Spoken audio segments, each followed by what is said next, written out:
medical officer at Rythmia Life Advancement Center.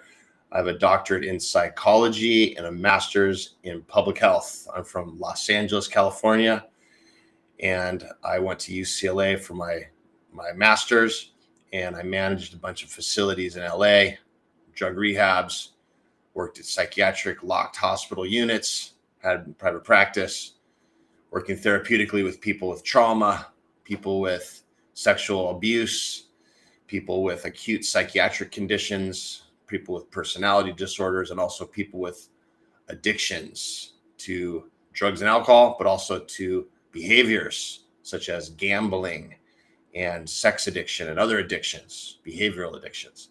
And I've been around the block a few times, and I've been doing it for about 32 years, not as a doctorate level person, but as a person learning in the field at a young age. Also worked for the Department of Health in Hawaii.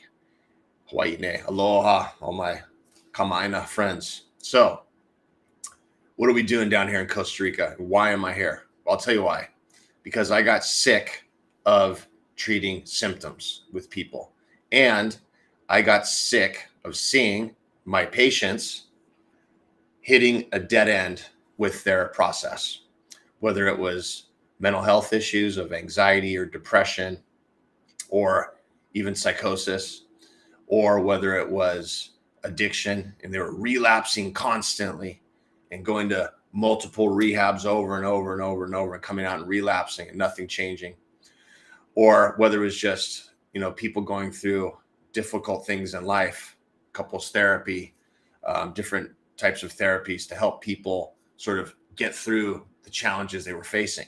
And what I saw was that nobody was really getting better in the system I was working in.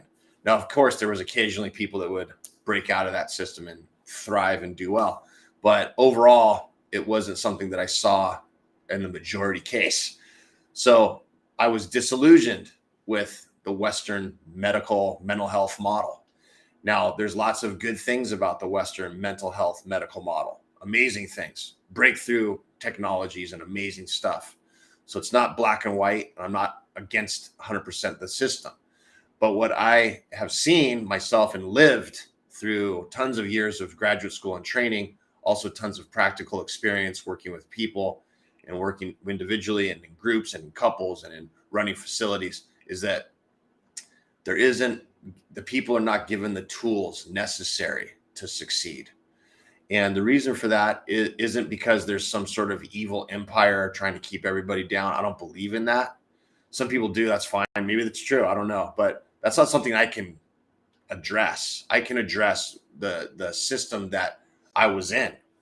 And the system I was in was making me liable if I didn't prescribe the correct situation for them. Meaning, if I have somebody that's suicidal, if I don't put them into the psych unit and don't recommend psychiatric medication, then I'm in trouble potentially if something goes wrong.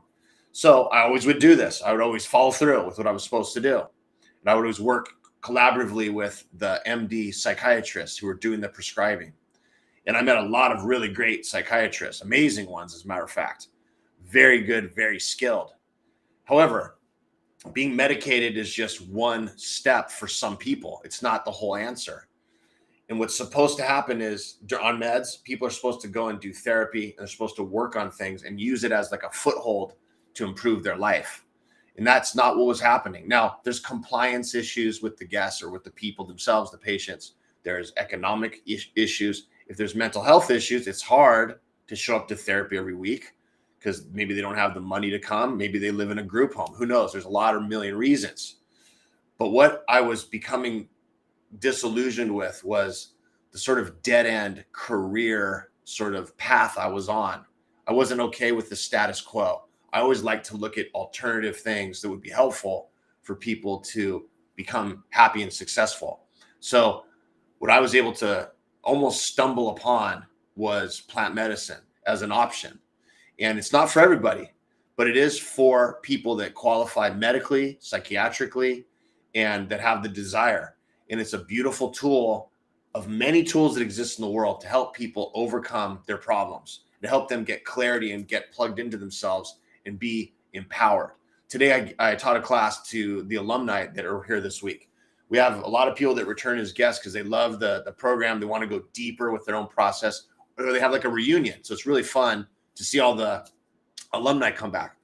And I talked to the alumni this morning, and I said, a big part of why I'm here is because I love seeing the community that occurs with the people, but I also like seeing the deeper work that's going on with everybody.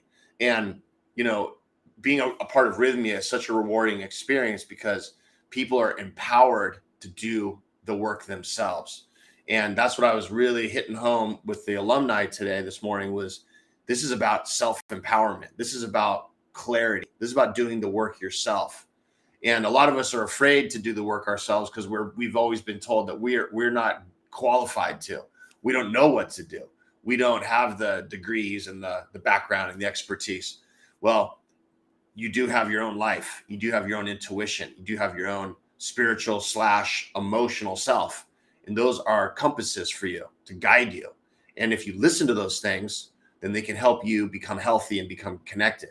Now, if you have trauma and you have a lot of self-doubt and you don't trust anybody, well, that's understandable because you went through a lot, usually as a child, and you were revised. And so it's hard to build trust with anybody that is trying to be helpful. So why don't you build trust with yourself? Why don't we try that? And the way to do that is to connect yourself and plug in to who you really are and stop showing the world this fake persona that's not you. There's so much fake stuff in the world. There's so much just ridiculous stuff going on with like, I don't even watch the news, but occasionally I'll see some. I'm just like, this is so ridiculous. And there's a theme in the world of just creating these facades for show. And it's not really who anybody is. It's not what people are thinking. It's not real. It's based on a lie. And showing the world something that is not you is not going to help you. It's time to change that. Let's see who you've become. Let's see. Come down and let's work on this. Let's see what you're showing the world. It's not really you. And let's put that aside and get rid of it. And let's really connect with yourself and get a soul merger and connect and plug back in and stop being dissociated. Let's get you back to yourself. And then let's do the healing that you deserve. And let's clear up the past traumas that you've been through, the guilt and the shame that you might be holding on to, the pain, the regret, all these things that are holding you back from being happy and successful. Let's heal it. And then let's move forward in a productive manner. That's what we're doing at Rythmia. That's what this program is about. That's exactly what it's about. That's what I'm doing down here. And that's why I left all of the stuff I was doing in Los Angeles, which I really enjoyed doing. You know, parts of those jobs were great and I learned a lot, but I was just done with the dead end vibe. If you're done with the dead end vibe for yourself, come down here and let's work on it. And we have a huge success rate, self-reported success rate of over 96% of the people that leave every week say that they came what they got for, or they got what they came for. I'm thinking in Spanish. I apologize. So come down to Rythmia. Let's get you plugged into yourself. Let's get a miracle going. We're happy to meet you. And my name's Dr. Jeff, and I'm glad you listened this week. Let's see you next week at the same time. Pura vida. Hasta luego.